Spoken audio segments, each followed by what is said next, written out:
భరతఖండాన దక్షిణ గంగా తీరాన ఆ పరమాత్ముడి పొట్టిల్లైన ఓదెలలో ఓ ప్రేతాత్మ పురుడు పోసుకుంటోంది.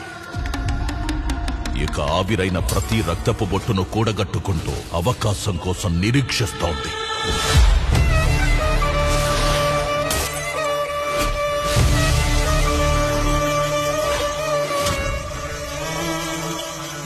తిరుపతిగాడు సచ్చుండు కానీ వాడి ఆత్మ బతికే ఉంది. దయ్యాల పేర్లు చెప్పి నమ్మించాలని చూస్తున్నావా?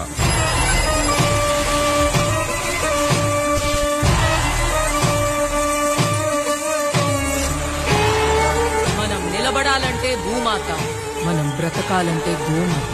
మీరు బ్రతకడం కోసం వాటిని చంపక్కర్లేదు, వాటి ఉచ్చమ్మకున్న బ్రతకొచ్చు.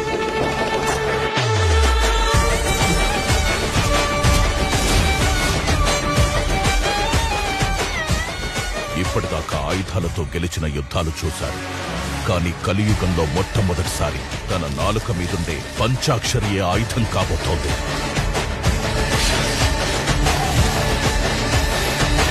నువ్వు మంత్రమైతే నేను తంత్రమైతా.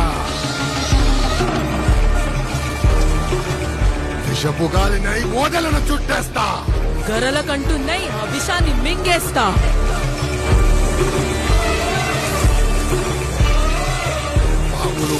మెళ్ళు వేసుకుని పెయ్యంతా బూడిద పూసుకుని సరిగ్గా ఒంటి నిండా బట్టలు లేకుండా నంగా తిరిగే బైరాగిగాడు ఆడో దేవుడు. ఆడిని గొలిచే నువ్వు శివశక్తివా?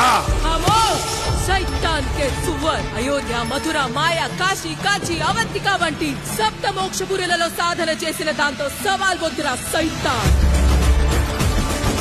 రౌద్రమే కణం గణం, విచిత్రమే విశేషణం, విధ్వంసమే విజృంభణం, దీప్త దీప్త దిమిత మృత్యుఘోషం, మధ్యమే అమానుషం, ఆపణం అసంభవం, అవతారమే అగోచరం, భువన గగన ఘోర ఘర్షణం.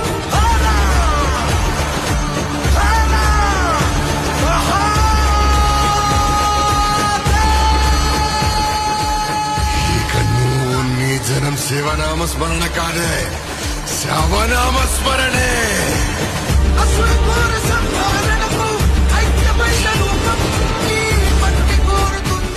ఏకం సత్శివం.